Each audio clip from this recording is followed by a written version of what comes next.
So it's the end of the month for my 410 supply, and what I'm doing here is I'm recovering out. They have like 1 ounce, 2 ounce in them, just vapor pressure.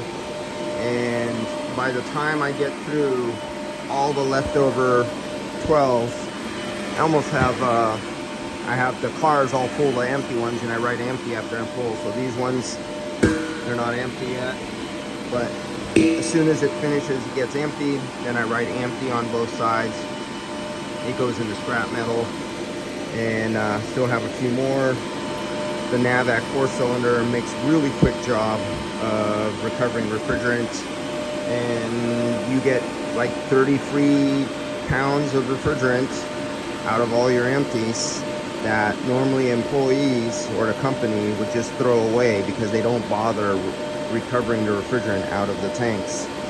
And this is something you give your kids to do. If you have a kid at home, tell them you're going to give them $20 an hour or something like that for recovering all the empty tanks, and that's what you start your kids out learning how to use the equipment by doing refrigerant recoveries off of tanks.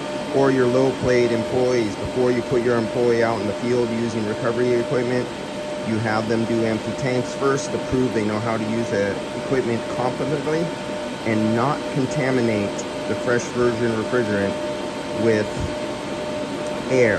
Then you test refrigerant they recovered, and if it's contaminated with air, you know they did something wrong, and you have to correct them on that procedure, because you don't want air contamination, non-condensables, in with your good refrigerant.